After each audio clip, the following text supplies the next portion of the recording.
President Hannibal Hamlin, and he missed being president by 5 weeks. Most history students know that Abraham Lincoln's vice president was Andrew Johnson, who became president when Lincoln was assassinated. But few know that Johnson was vice president for only 5 weeks. The vice president during the 4 years of Lincoln's first term was Hannibal Hamlin. One of the first members of the Republican Party, Hamlin was dropped from the ticket in 1864 in favor of Johnson, who would bring more votes to the difficult re-election campaign. All right, so Hannibal Hamlin was born in Paris Hill, Maine, on August 27, 1809. His father, Cyrus Hamlin, was a physician who had graduated from Harvard. Hannibal grew up in prosperous surroundings and had a good education. Always active physically, he was athletic as well as being an avid reader. After local public schools, he attended Hebron Academy. That information I just gave you was from the worldhistory.us website. So here's another excerpt from that same website, and it goes on to read, "The campaign was not all parades and parties. While Southerners proclaimed Lincoln and Hamlin to be radical abolitionists, Robert Barnwell Rhett, editor of the Charleston, South Carolina Mercury, wrote that Hamlin is what we call a mulatto. He has black blood in him. Hamlin did have a dark complexion, but no one outside of the South took the charge seriously." All right, so let's look at that last statement they made there, saying, but no one outside the South took the charge seriously. In my mind, a dark complexion means he could possibly be black. I don't know, call me crazy. Of course, this is all they mention about him being a black man on his website. This is so typical when you don't want to go into depth on a subject because it doesn't fit the accepted national narrative. How do you glance over a black vice president to Lincoln? Let me ask you, did your teachers mention Vice President Hamlin and the fact that he was black or had a dark complexion? My guess would be that they did not. All right, so let's move on to another source, and this is from a book called Hannibal Hamlin of Maine, Lincoln's First Vice President by Draper Hunt, published 1969. And it goes on to say, Hamlin, sire of 17 children by 2 doubtlessly weary wives, lived in Barnstable, Massachusetts. Geographically and ancient world interests mingled to produce sons named Asia, Africa, Europe, and America, and twin sons Cyrus and Hannibal. Cyrus Hannibal, a physician, and his wife Anna Livermore settled in Paris Mill, where the doctor did some farming and served as sheriff of Oxford County. Hannibal, named after his paternal uncle, nearly died during his first winter.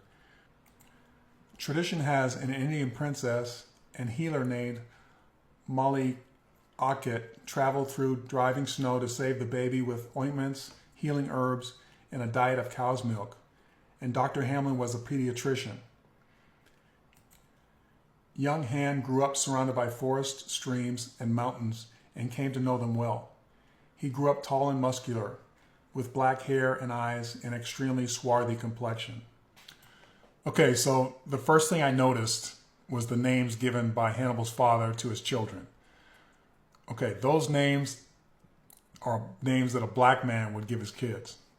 I'm not trying to be stereotypical, but come on. Asia, Africa, Europe, and America, those are not names given by white fathers to their kids. I'm just saying. Not to mention the name Hannibal, who was also a black man in history. All right, and the second thing, and the most obvious, was Hannibal's description of having an extremely swarthy complexion. Okay, again, you don't have to be a rocket scientist to interpret that adjective. All right, so I was also thinking, how could so many American people, when Hamlin was vice president, not know what he looked like in 1861? Well, I believe it was due to the fact that it was 1861. What I mean is that traveling was by horse, buggy, boat, etc.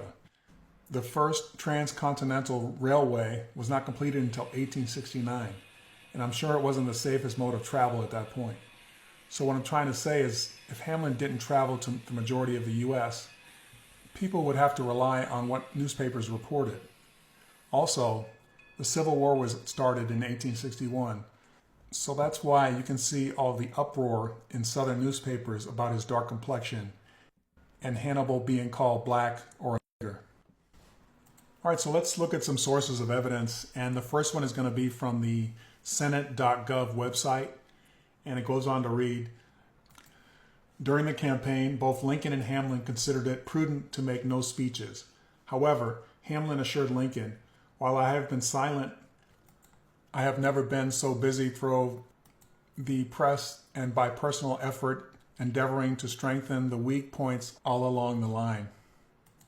After Maine Republicans swept the September elections, Hamlin traveled to Boston in October to march in a torchlight parade, accompanied by Maine lumberjacks, Penobscot Indians, and party stalwarts.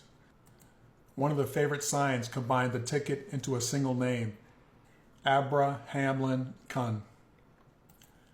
On a less friendly note, Southerners denounced Lincoln and Hamlin as radical abolitionists. Going even further, Robert Barnwell Rhett, editor of the Charleston Mercury, wrote that Hamlin is what we call a mulatto. He has black blood in him. An amused New Yorker, George Templeton Strong, observed that Hamlin seemed a vigorous specimen of the pure Yankee type. His complexion is so swarthy that I cannot wonder at the demented South for believing him a mulatto. So basically what he's saying is that he doesn't blame the Southerners for thinking that Hamlin was black because he was so dark-skinned.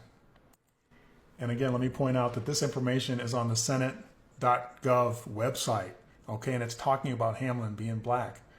So why don't we have this information as common knowledge in our schools? At the least, it should be discussed.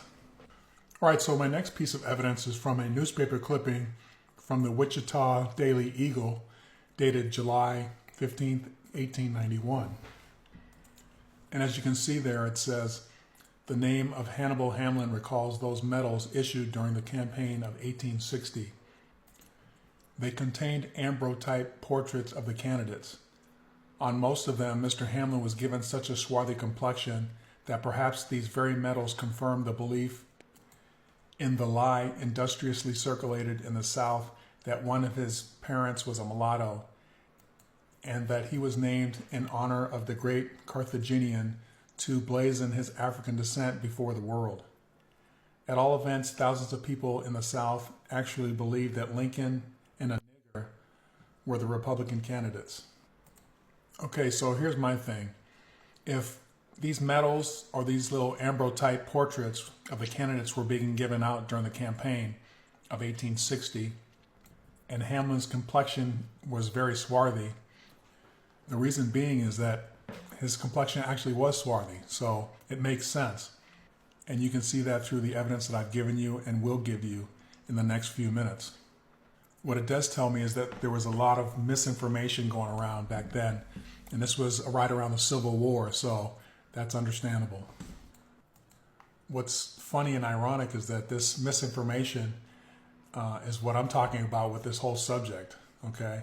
And this misinformation that I'm talking about has been going on for a long time, which is why I blame the Wilson administration for all this misinformation we're dealing with and trying to decipher today.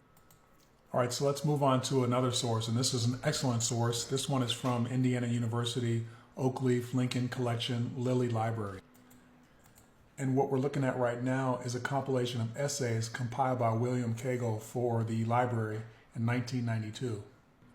All right, so first from page 40, it goes on to read, and I quote, "Both men freely expressed their views on slavery and other sensitive issues. Both men were considered radicals.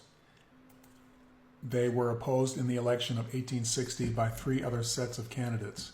Together, these candidates received over 1 million more votes than Lincoln and Hamlin together, but their opponents' votes were divided between 3 sets of candidates."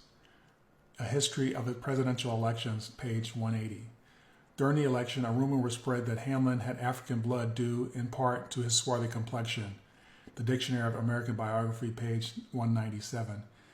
Given the times, that may have had an adverse effect on Hamlin's candidacy. All right, so let's go to the second reference, and that's from page 53. And it says, "Looking again at Lincoln's coffin, Hamlin could have remembered how he felt about slavery when he was vice president.